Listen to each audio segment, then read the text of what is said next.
Today is an overcast day. It's been like that the whole day, but that is perfect for harvesting herbs. In today's video, I am going to show you, not tell you, how to harvest your own herbs and dry them for later use or for present use. Come along. Some days are great for planting, weeding, stuff like that. I really haven't been out here too much today, but I've determined that this year I would like to stay on top of harvesting my herbs, because the more you harvest, the more they'll produce over the season. I'm going to be harvesting some lemon verbena, and this is one of my favorite herbs for tea. It's really fragrant, and it's not only lemony, it's almost like a lemony vanilla. So I'm harvesting these, and I'm going to dry them and then just save them in jars for tea.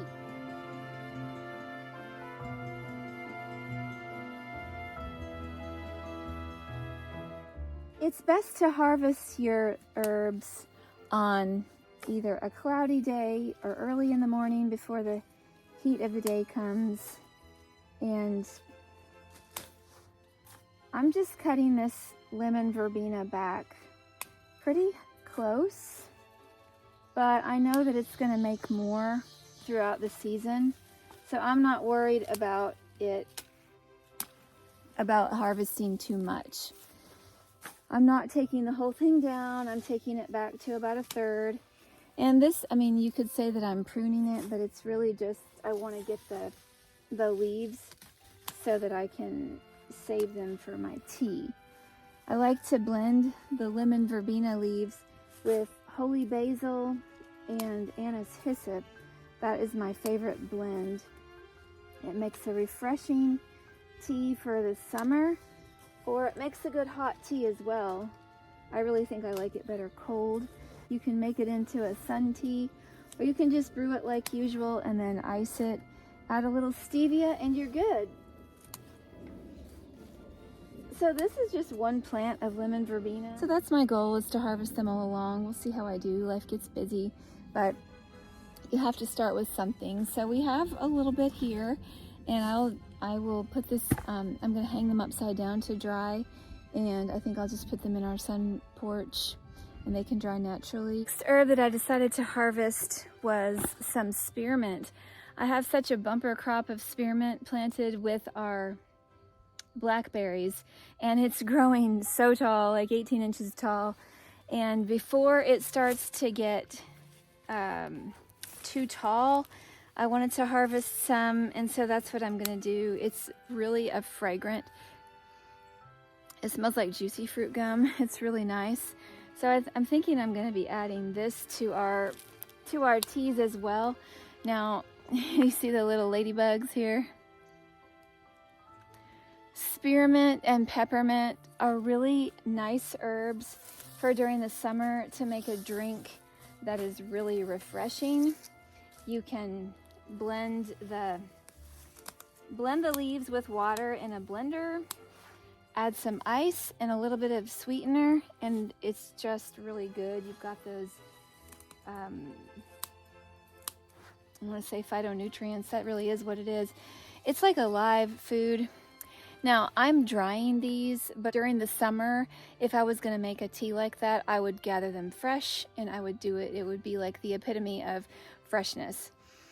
These are wonderful. They'll make a good dried tea too for during the winter.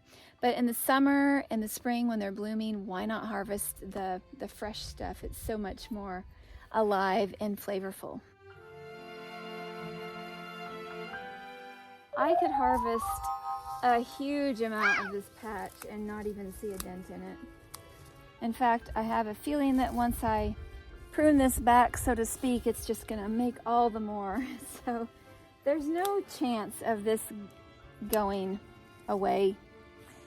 They say of mint, first year it sleeps, the next year it creeps, and the next year it leaps.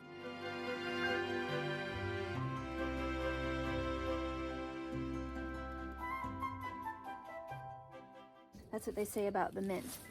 And most of the time when you plant your mint, you want to do it in a contained area so it doesn't spread everywhere. but I really don't care about this area. It can naturalize with the blackberries. I'm good with that. And it can go down the hill. It'll help with erosion. And so that's kind of how we were planning to do this. I've heard it's a symbiotic relationship with the herbs and the blackberries, and they certainly seem both prolific. It kind of makes a nice ground cover that's very fragrant, and so yeah, I'm really good. There may be a time when I regret planting this spearmint here, and that day may come soon, because mint really does take over everything.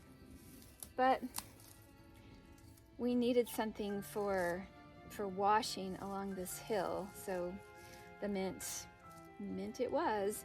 And we had this mint on a different bank, and it just sat there and sat there and sat there, and then I moved it over here and it just took off. It really liked this environment.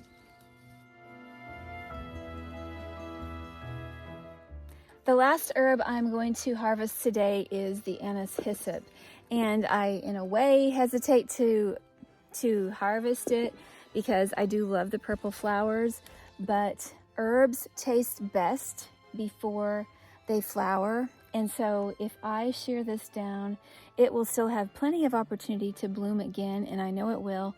Plus, the trimming it down will make it more bushy. So I am going to favor tea for now, and I'm going to harvest it with that in mind, and then we'll get the flowers later.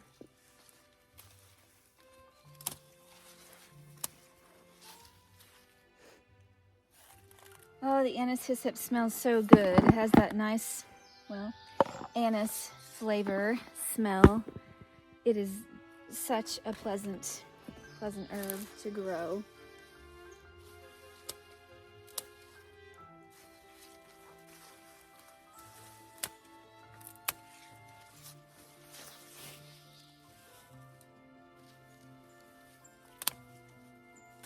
I think I have some black-eyed Susans growing in here with the Anise Hyssop. They are just both hanging out together.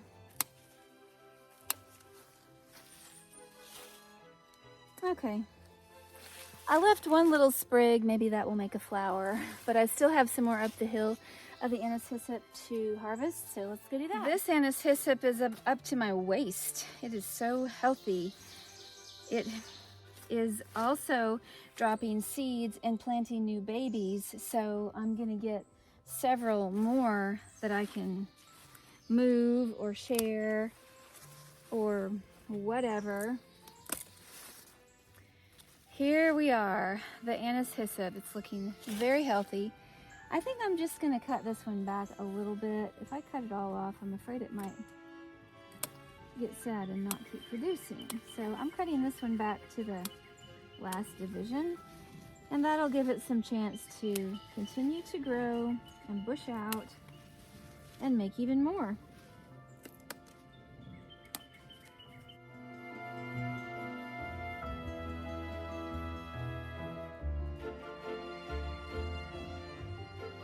These leaves are really big. It's really healthy this year. It seems to be a good year for herbs.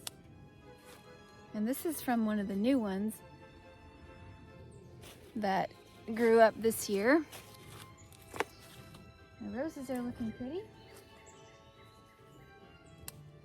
The new ones here, I'm snipping down so that they will get bushy as well. Okay, I left a few without pruning them, and so they will make flowers, and the other ones will give me more leaves. It's a good system. Wow, I'm looking behind me, and literally every 2 days, the red clover is ready to be harvested. It's ready today, but I don't have room in my basket, and I really don't have room because I'm still drying some that I harvested 2 days ago. So I may come out tomorrow and make some more room in there, because when it comes, but it multiplies really fast. And the red clover is also for tea that is good for hormones and female problems and just all kinds of good stuff. I decided to stop because my basket was overflowing. This is a pretty good harvest, and now I get to come up with places inside to hang them so that they dry. That's not that big of a problem, except The biggest problem right now is our humid weather. Things want to mold instead of dry. I can't really hang them outside because it's just so humid. So they will be down with the wood that's drying. We may be running the dehumidifier somewhat, or I may just decide to pop these in the dehydrator and do it quick.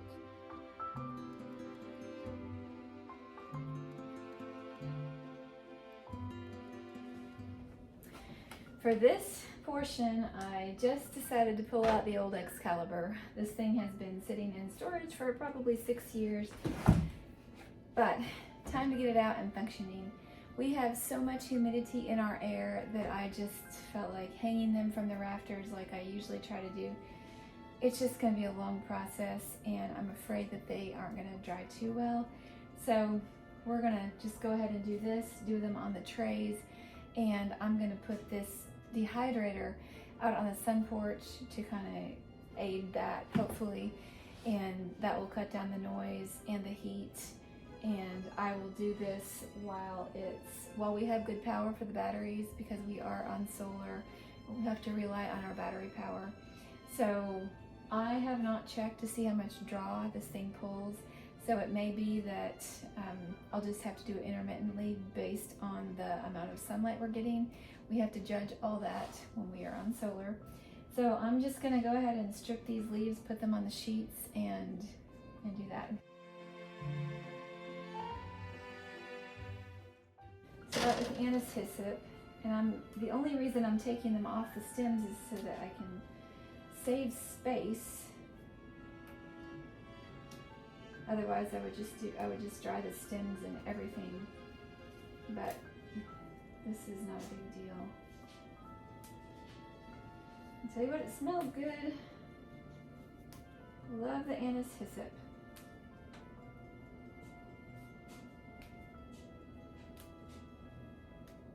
This is definitely a more tedious process, having to pick the leaves off, but in the end it will be easier because then I won't have to do it later.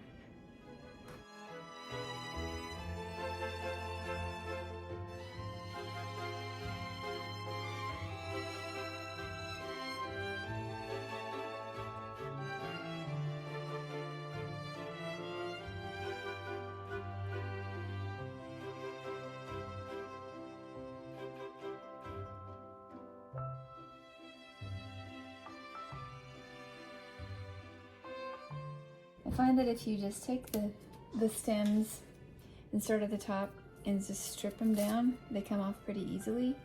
This is the Spearmint, and you want to spread them out on your tray evenly. I have mine a little bit thick, and if they were really wet, I'd put them a lot thinner, but they're pretty fluffy, and so I'm kind of doing them a little thicker, because with the air circulation, they're going to shrink up really fast.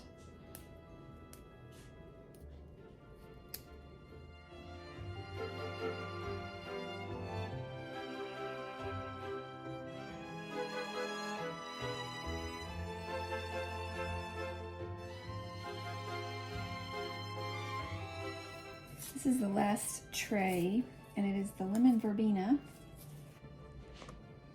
We have done it. We have all 9 trays filled. We've got the Anise Hyssop, 1, 2, 3, 4, 5 trays of that. I have 3 trays of spearmint and 1 of the lemon balm. So I am going to close this up now and take it out into the sunroom and get it going so that it can start dehydrating these things. And I am going to be putting this on the lowest setting because herbs are very delicate and they don't need a lot of heat. Here we go. Got it running. I have it on the lowest temperature, and that is the best for herbs. And I'm not even sure how long this is going to need to go. I'm guessing overnight, but we will just have to keep testing it here and there to find out. Why am I in my hat? Because I'm headed to the garden, but I needed room in the dehydrator to put the red clover that I had been air drying. It just wasn't cutting it. We've had too much humidity in the air, so I had to clear some space. And the spearmint has dried really well. It's really crunchy, which is what we want. We want it super crunchy when we put it away. And then actually the lemon verbena, which I pulled out as well. It's really crunchy too. I think it was the fastest drying. So I'm gonna jar that up, and then I'm gonna turn that dehydrator back on, and then I'm heading out to the garden to harvest more red clover, to weed some stuff, and hopefully get a bed ready for planting.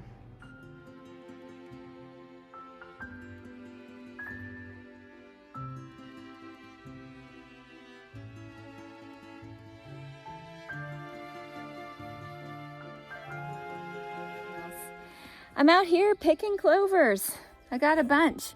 We're getting a wonderful crop this year. It's like it's another one of my herbs in my garden, and I'm just treating it as such.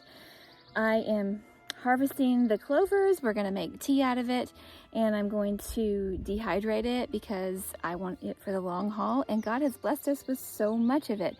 I keep harvesting it, and more comes. So red clover it's pretty tasty, but fairly mild.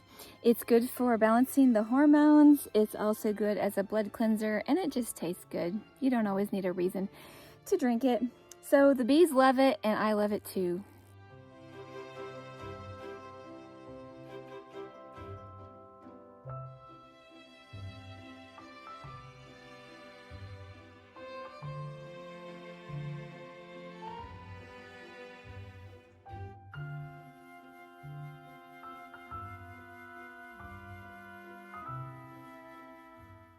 Dry all herbs at 95 degrees in your dehydrator or on a super, super low oven until crispy and crunchy.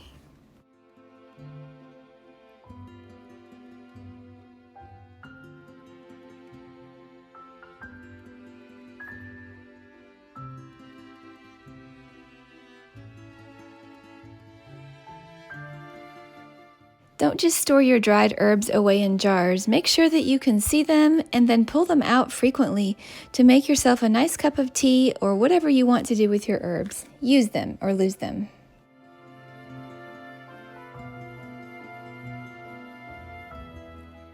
Well, that was a lot of harvest, a lot of things that we got done, and then I come over here and I see more herbs that need to be harvested. I have a giant plant of oregano that's just spilling over its banks. I have more oregano around. I have chives. There are things that everywhere I turn, there's a new job to do. So those things are gonna have to wait for another day because I'm out of time, but I'm just really happy that the garden, even though I haven't put any effort forth this year, is bursting from the effort I put forth last year and the year before. That's the blessing of a garden. It keeps on giving if you plant things that come back. So let's keep trying, let's keep doing our best, and tell me what you're planting in your garden. I'm sure it's way different than me, and I hope that we can get to the actual planting of the garden. But until then, we're gonna keep piddling around, doing things with the herbs, and enjoying the things that God has provided at our homestead. Have a wonderful day, and thanks for watching.